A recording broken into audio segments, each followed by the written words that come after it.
শনিবার চীনের দক্ষিণ-পশ্চিম অঞ্চলের সিচুয়ান প্রদেশের লুতিং কাউন্টিতে আনুষ্ঠানিকভাবে চালু হয়েছে হুয়ানেং ইংলিয়াংপাও হাইড্রো পাওয়ার স্টেশন। কেন্দ্রটির অপারেটর চায়না হুয়ানেং গ্রুপের দেওয়া তথ্য অনুযায়ী এই কেন্দ্রটির মোট উৎপাদন ক্ষমতা ১.১১৬ মিলিয়ন কিলোওয়াট।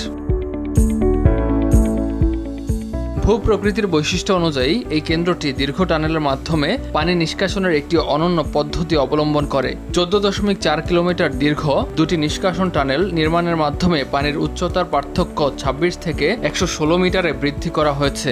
টানেলের সর্বোচ্চ খনন ব্যাস ১৬.৭ মিটার, যা চীনে এ ধরনের টানেলের জন্য একটি নতুন রেকর্ড। ওয়ালটন ফ্রিজ কিনে পেতে পারেন ২০ লক্ষ টাকা, রয়েছে কোটি কোটি টাকার নিশ্চিত উপহার।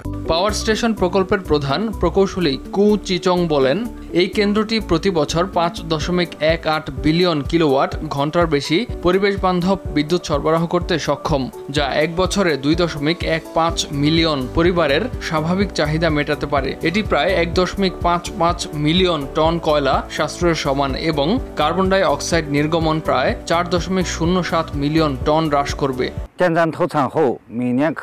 বিদ্যুৎ কেন্দ্রটি চালু হওয়ার পর পরিচ্ছন্নভাবে প্রতি বছর ৫.১৮ বিলিয়ন কিলোওয়াট ঘন্টারও বেশি বিদ্যুৎ সরবরাহ করতে সক্ষম হবে, যা বাসাবাড়িতে বছরে ২.১৫ মিলিয়ন পরিবারের স্বাভাবিক বিদ্যুৎ চাহিদা মেটাতে পারে। এটি প্রায় ১.৫৫ মিলিয়ন টন স্ট্যান্ডার্ড কয়লা সংরক্ষণ এবং প্রায় ৪.০৭ million ton carbon die oxide নির্গমন হ্রাস করার সমান, যা কার্বন রোধ এবং কার্বন নিরপেক্ষতার লক্ষ্য অর্জনে সহায়তায় ইতিবাচক হিসাবে কাজ করবে। এই প্রকল্পটি চীনের পরিবেশ বান্ধব শক্তি উৎপাদনের লক্ষ্য অর্জনে একটি গুরুত্বপূর্ণ অবদান রাখবে বলেই আশা করা হচ্ছে। ইমতিয়াজ আহমেদ, RTV।